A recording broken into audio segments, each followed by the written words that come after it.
Hey there, welcome back to my kitchen. Today we're going to make some easy lunch and dinner ideas. You could use them for your lunches or dinner time, it doesn't really matter. They're all pretty quick and easy in my opinion, and I think everybody will be able to enjoy them. So let's go ahead and get started and I will show you how to make them.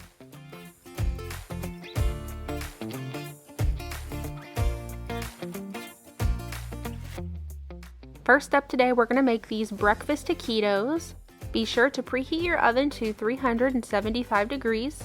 I am going to go ahead and take these turkey sausage links and just heat these up in my air fryer for about 7 minutes. They are already pre-cooked, but I just want to get them warmed up and a little crisp on the edges. Now over to my skillet, I'm just going to add about a tablespoon of butter in there, along with 6 eggs.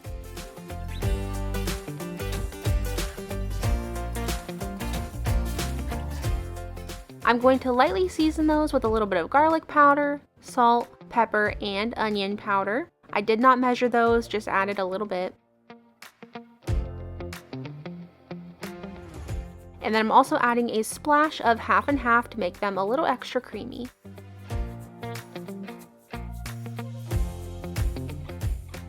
I just let those cook and scrambled them up, and about the same time those were done, my sausage links were ready to go as well, and I went ahead and shredded 1 block of Colby Jack cheese. You won't necessarily need that much, that's just how much I shredded up. You will also need some street tortillas. You can either use corn or flour. Honestly, I prefer to use flour, I just like the texture a lot better, but either one will be fine. Into each tortilla, I'm taking one of the sausage links. I'm just going to split that in half so it stretches all the way across. Add a small scoop of eggs and a pinch of that cheese. Then you'll just roll those up nice and tight and add them over to a baking sheet lined with some parchment paper.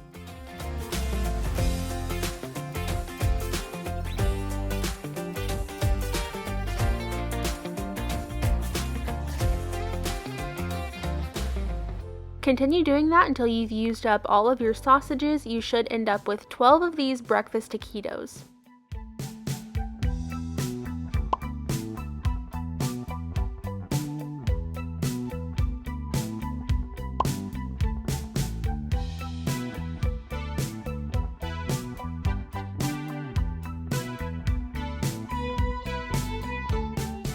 Before going into the oven, I am just going to spray them lightly with some avocado spray, or you could use olive oil. This will help the tops to brown up a little bit. But I stuck those into my oven for about 10 minutes or so until the edges started turning a golden color and the tortillas were nice and firm.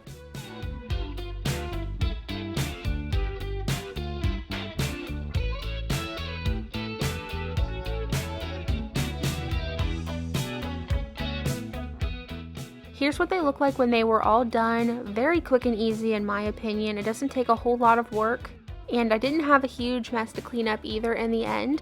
I did go ahead and make some mini pancakes with this as well because we could dip both of these in this maple syrup. It's really good dipping those taquitos in maple syrup, but this is a very easy lunch, breakfast, or even dinner idea.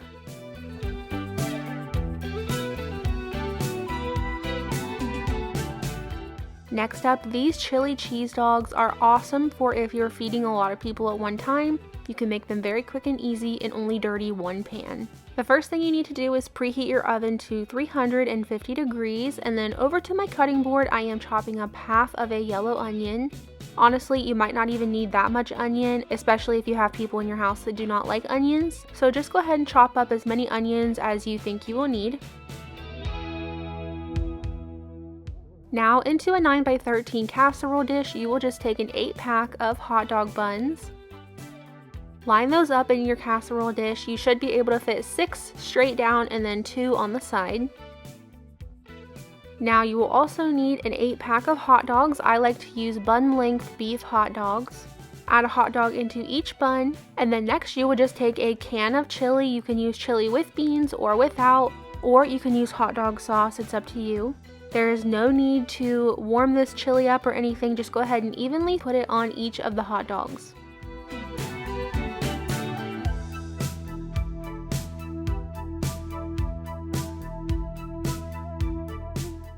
We both love onion in this house, so I'm going to add it onto each one of the hot dogs. But like I said, if you have somebody in your house that does not like onions, you can leave a couple of them uncovered.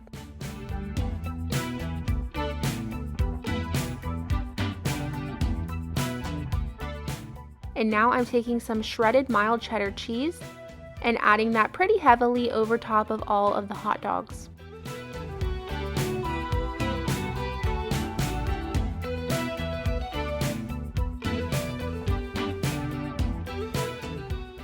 I stuck these in my oven for about 15 to 20 minutes. And this is what they looked like when they came out of the oven. You just want to make sure that the hot dogs get warmed all the way through and that the cheese is melted across the top.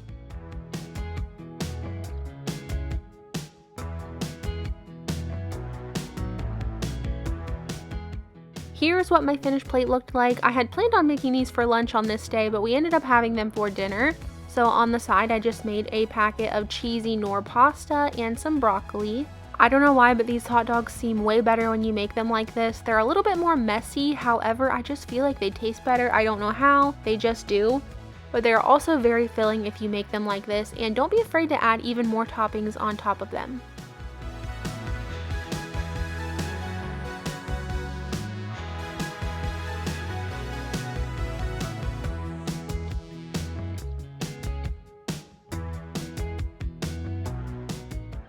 Next up, we're making these Tex-Mex chicken burritos. To begin, I have 2 chicken breasts that I went ahead and sliced down the center to make 4 thinner chicken breasts. I'm just going to go ahead and season those with some garlic powder, paprika, oregano, cumin, salt, and pepper. And let me just say, I did not use any specific measurements for these. I just made sure to cover each side. I did, however, go a little lighter with the salt and pepper compared to the other seasonings.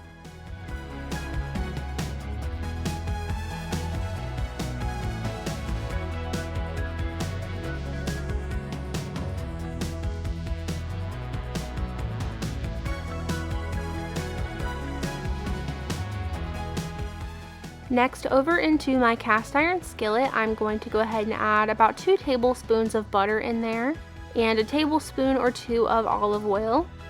After that has melted down and is nice and hot, I'm going to go ahead and add all of my chicken in there. I believe this is a 12 or 13 inch cast iron skillet. It's nice and big, so I can very easily cook all this chicken in here. I just cooked it for a few minutes on each side until they were nice and browned up and they were reaching 165 degrees internally. Over to my cutting board, I'm chopping up half of a yellow onion. I'm also going to chop up about half of a green bell pepper, and in this little bowl I have some red bell pepper here that was in my freezer, about a half a cup of that. Next, into this pan I'm adding 1 can of refried beans. And into the refried beans, I'm adding a spoonful of sour cream and a dash of cumin and chili powder. Get that mixed together and just let that warm up on that burner while you are working on everything else.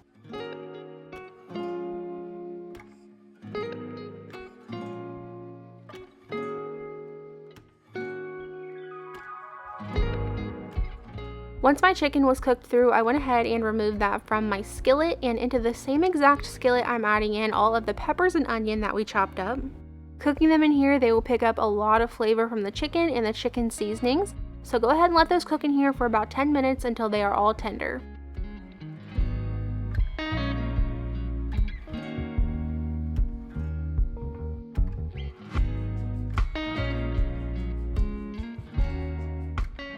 After letting the chicken rest for about 10 minutes, I went ahead and cut it up into nice little bite-sized pieces.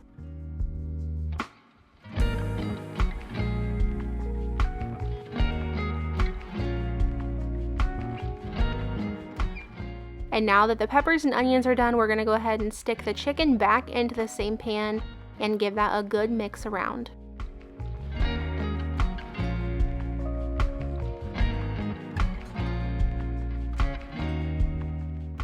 To start building this, I'm going to go ahead and take a spoonful of those refried beans and add those into the bottom of a tortilla.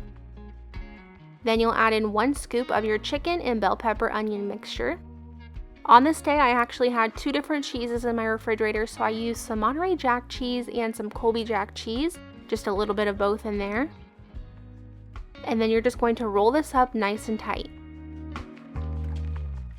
Here's what they looked like when they were all done. To serve, I actually just sliced up some avocado and had some sour cream there on the side to dip them in. I went ahead and made this mixture of the peppers and chicken and kept it in my refrigerator and then just added them into tortillas all week long, and this is what I had for my lunches. I really enjoy these. I would make them again. My husband didn't get a chance to taste them, but I think he would have liked them too. Last but not least, today we're going to make these easy chicken Parmesan bites, or you could call them chicken Parmesan roll-ups. To begin, I am just going to preheat my oven to 400 degrees. Onto my baking pan, I'm adding on 8 chicken nuggets. You will need 1 chicken nugget per crescent roll, or you could use chicken strips and cut those up and add those in there as well. And I'm just going to bake these according to the bag instructions. You will also be needing 2 cheese sticks. I cut mine in half and then cut them down the center, and that's really all the cheese you need for this. It helps them to stay in there by using these cheese sticks rather than shredded cheese that just kind of falls all over the place. Once I get my crescent rolls open, I am just going to go ahead and separate all of those. You will also need some marinara, or you can use pizza sauce. Either one will work fine. I'm going to add a very small amount of sauce into the thickest part of the crescent roll. I know this doesn't seem like a lot of sauce, but just make sure you have plenty of sauce for the end because you can then dip it in the sauce as well. Once your chicken nuggets are done, go ahead and just add those into the thickest part of the crescent roll as well. And then over top of the chicken, you'll add 1 piece of that mozzarella cheese on there.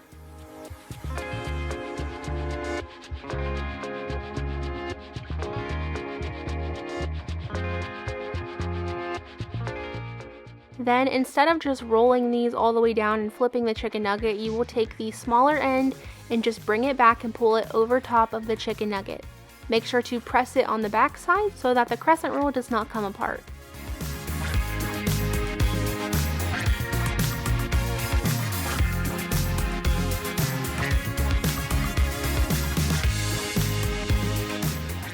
Then you can add those onto the same baking sheet you used for the chicken nuggets.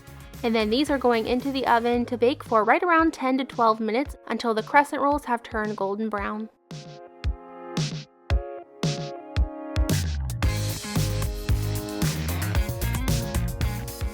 Once they are done and out of the oven, you can take 1 tablespoon of butter, a 1/4 teaspoon of garlic powder, a dash of salt, and a 1/4 teaspoon of oregano.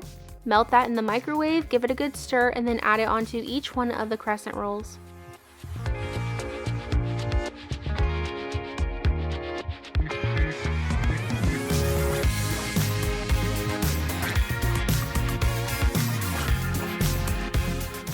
I sprinkled them lightly with some Parmesan cheese and also added some Parmesan into the marinara sauce. Very simple, or if you don't want to add any more marinara, you don't have to. You could use another dipping sauce. But overall, these are very quick and easy for a lunch, an appetizer, side dish, whatever you want to use them for.